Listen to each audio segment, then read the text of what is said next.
ഒരു കാഴ്ചയാണ് ഞാൻ ഈ പറയുന്നത്. ഈ മുത്തഅല്ലിമീങ്ങൾ ദോർക്കുന്നത് എന്താണെന്നറിയോ? വഗ്ഫിർ ലനാ വർഹമൻ, റബ്ബേ ഞങ്ങൾക്ക് പുറത്തു തരണമേ, കരുണ ചെയ്യണമേ. ഞങ്ങൾക്ക് മാത്രമല്ല, കാര്യങ്ങളിൽ ഏറ്റവും വലുത് സ്വന്തം കാര്യമാണല്ലോ, അതാദ്യം പറയണം അല്ലേ? റബ്ബന ആത്തിന ഫിദ്ദുനിയ ഹസന, നമ്മുടെ കാര്യം തന്നെ ആദ്യം പറയേണ്ടത്. മുത്തഅല്ലിമീങ്ങൾ ദോർക്കാണ് റബ്ബന വഗ്ഫിർ ലനാ വർഹമൻ, റബ്ബേ ഞങ്ങൾക്ക് പൊറുക്കണം, വർഹമൻ ഞങ്ങളോട് കരുണ ചെയ്യണം. ഞങ്ങളോട് മാത്രമല്ല, വലിവാലിദീന ഞങ്ങളുടെ മാതാപിതാക്കൾ. ഞാനൊരു കാര്യം നിങ്ങളോട് പറയട്ടെ, ഒരു കാര്യം നിങ്ങളെ ഓർമ്മപ്പെടുത്തട്ടെ. മുത്തഅല്ലിം മാതാപിതാവിന് വേണ്ടി ദ്വാർക്കുമ്പോൾ ഒന്നാം സ്ഥാനം മാതാവും പിതാവും ആരാന്നറിയോ?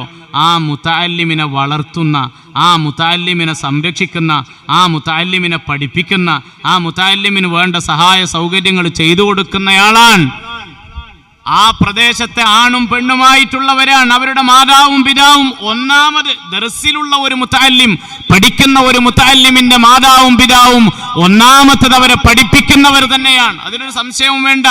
നിങ്ങൾക്ക് വേണ്ടിയാ ദുആ ചെയ്യുന്നത്. പിന്നെയോ രണ്ടാമതാണ് ജനിപ്പിച്ച മാതാവിന് വേണ്ടി, നൊന്ത് പ്രസവിച്ച മാതാവും പിതാവിനും വേണ്ടി ദുആ ചെയ്യുന്നത്. എന്റെ പ്രിയപ്പെട്ടവരെ, പിന്നെയും പറയുന്നത് നിങ്ങൾക്ക് വേണ്ടി തന്നെയാണ്. കാനൂലനാ വലിഹാ